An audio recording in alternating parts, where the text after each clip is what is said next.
হায় আমি কি করছি, আমার কি করা উচিত ছিল, আমি কে, আমি আসলাম কোত্থেকে, কে আমাকে বানাইলো, কে আমাকে বানাইলো। যে আল্লাহ জানতে চাইবে বান্দা আমি কি একটা বারও আমার ডাক শুনতে পাই নাই? কেমনে পারলা? সারাদিনে কতজনরে ডাক দিলা, তুমি কি পারলা না একটা বার আমারে ডাকতে? কতজনের কত আবদার রক্ষা করলা, আমি তোমার কাছে কয়েকটা সেজদা চাইছি, আমি কি তোমার কোনো উপকার করি নাই? আজকের সারাদিনে আমি কি তোমাকে লালন পালন করি নাই? খোদার কসম হাদিসে আছে আল্লাহ পাক হাসরের ময়দানে জিজ্ঞেস করবে, বান্দা আলাম নুসিহ জিসমাক, এই প্রথম প্রশ্ন করবে এটা। বান্দা বলো তো মোট এতদিন আমি কি তোমার শরীরটা সুস্থ রাখি নাই? বলো মাথা ব্যথা ছিল কয়বার? মাথা স্বাভাবিক ছিল কয়বার? বলো পেট ব্যথা হয়েছে জীবনে কয়বার?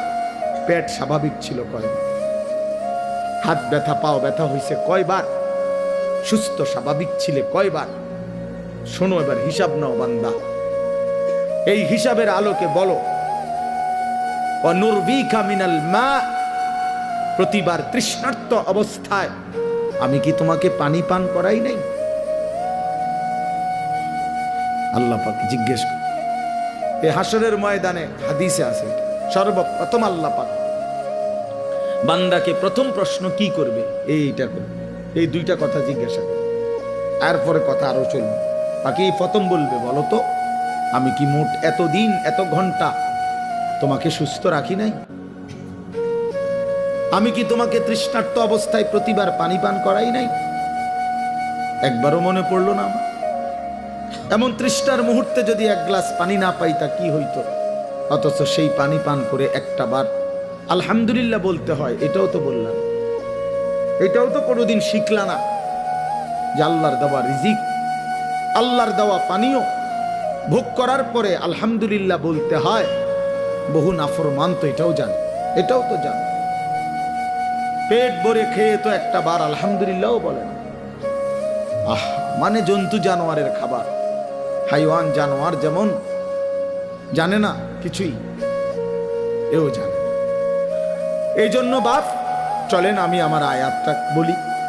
তাহলে আমার বলার উদ্দেশ্য হলো আমরা এই কথা হৃদয় দিয়ে অনুভব করা,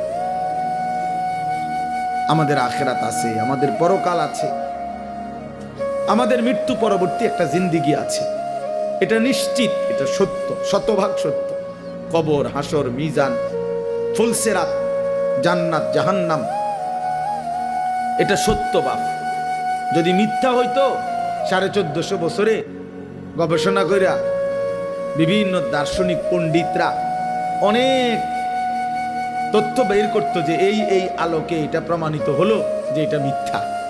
কিন্তু কোনো কাফের বেঈমানও আজ পর্যন্ত পরকালের কোনো বিষয়কে মিথ্যা প্রমাণিত করতে পারে নাই। কোরআনুল কারীমের একটি অক্ষরকে যেহেতু ভুল প্রমাণিত করতে পারে নাই, অতএব আখিরাত সত্য। আফালা ইয়াতাদাব্বারুনাল কুরআনা ওয়ালাউ কানা মিন ইনদি গায়রিল্লাহি লাওয়াজাদু ফীহি ইখতিলাফান কাসীরা।